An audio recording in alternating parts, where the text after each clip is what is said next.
Here from the TheJollyFatElf. Welcome to another day in my 2019 holiday card series, and the second set of cards, or the second card I should say, in my foiled card week. Whoa, say that 3 times fast. So here I am showing you the stencils and the paper that I'm going to be using. So for today's trick, I'm going to be using transfer gel from Deco Foil. Now, I'm not stamping with the transfer gel. I'm only doing backgrounds. And I ended up doing a ton of backgrounds, but I only end up using one in this video. But this is real time because I wanted you to see kind of my process of picking out what I wanted to do. I wanted to use the stars to kind of create a galaxy background on the black. I really thought red dots on the red would look fantastic. I'm going to do purple houndstooth. Then I'm going to do red plaid on the Coastal Cabana. And then the stars one, I kind of screwed up. I really wanted to do pink on this green, but the pink I have from Gina K Designs is that one that's kind of really reflective. Kind of has like a iridescence to it a little bit. So it wasn't necessarily pink, it was all sorts of colors. But yeah, so this is where my head was at with these. And I even went ahead and did a flower just to show you guys that you can do whatever you want to do. So I am working on a tonic matte, and off to the side I have a bucket full of soapy water because I knew this was going to take me a hot minute, and I didn't want this this transfer gel to dry on the stencils because it's basically glue. That's basically what it is. What this is. It's glue. So I'm using some micropore tape. It's just medical tape, paper tape that we had in our medicine cabinet that doesn't stick to my skin whatsoever. So I took it from Rob and I've been using it in my craft room.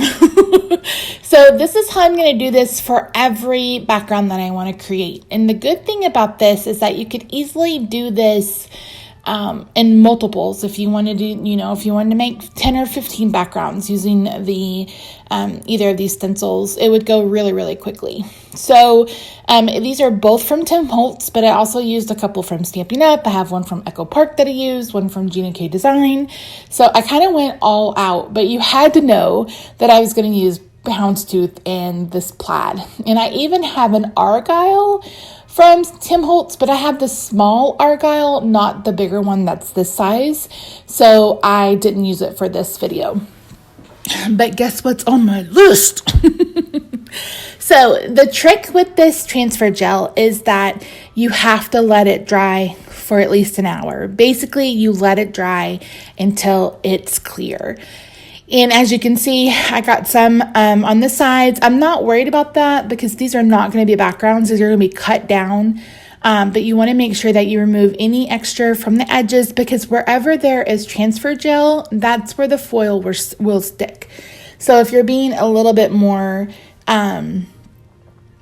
precise than I was being, then you would definitely want to make sure that you do that. So here I'm showing you some of the other ones I used. And like I said, I didn't do these, I didn't use these in this video, but I wanted to walk you through it a little bit sped up. So the main thing to do is you just cover all the cardstock. You just go over the stencil.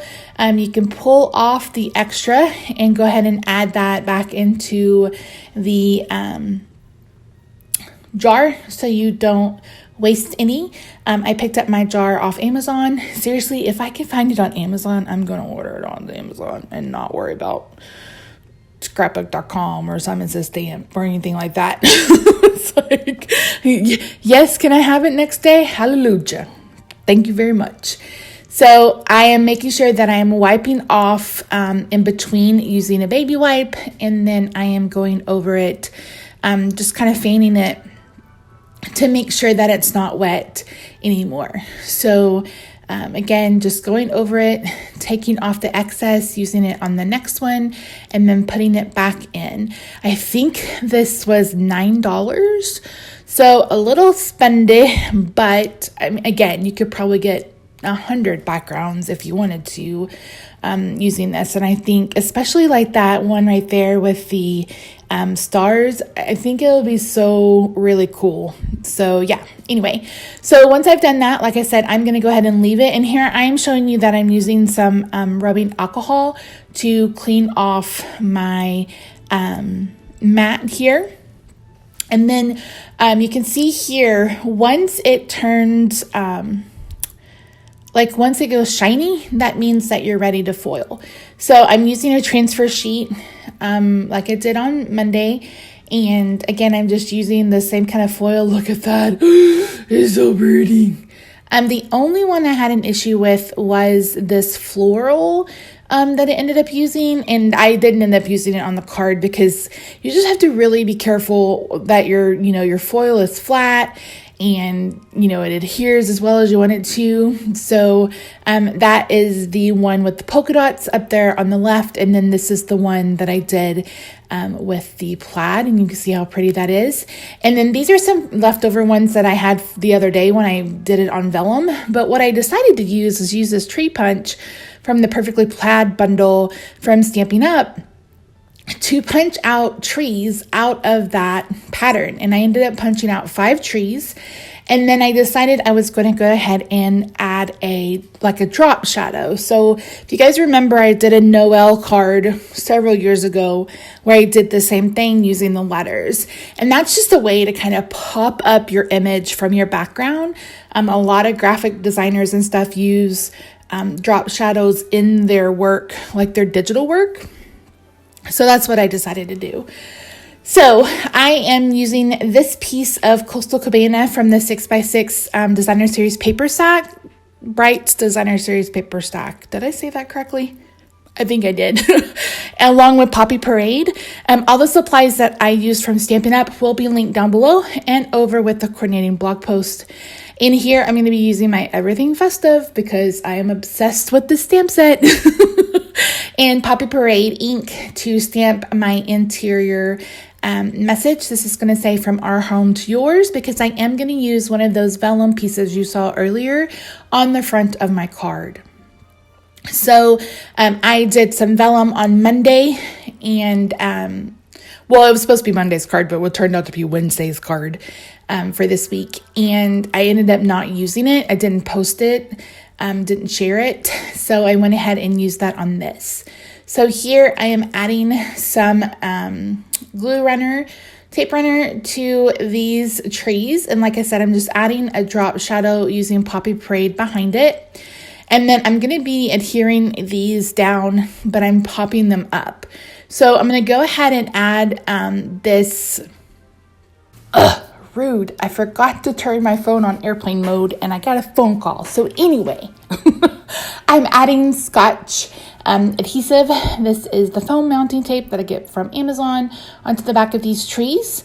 And in a minute, you're going to see me add extra foam tape on the back of a couple of them because I wanted to pop them up bigger, but I ended up not needing the foam tape on all areas. I just needed it on the top of the tree. And here you see me doing that. And then I'm going to go, oh, wait, that's too tall. I don't want it quite that tall. So then I peel off that lower piece and then adhere it down. So up on the right hand corner, you see that piece of vellum. That is going to be my sentiment. Once I get these trees cut down, I'm going to go ahead and trim that down using my paper trimmer. And then I'm going to adhere that sentiment to the card using a couple of glue dots. And once I get those adhered, I'm going to bring in my Poppy Parade Stampin' Blend and these glitter enamel dots from Stampin' Up! I'm going to color several of them. 2 of them are going to go over the glue dots, and then the others going to go at the top of the card. So you want to give those a minute to dry, and here I'm taking a Pepsi break. So anyway, that's it, guys. Thank you so much for joining me today. I hope you enjoyed this card. Make sure you check out all the links down below, and I'll see you tomorrow for another day. Bye for now.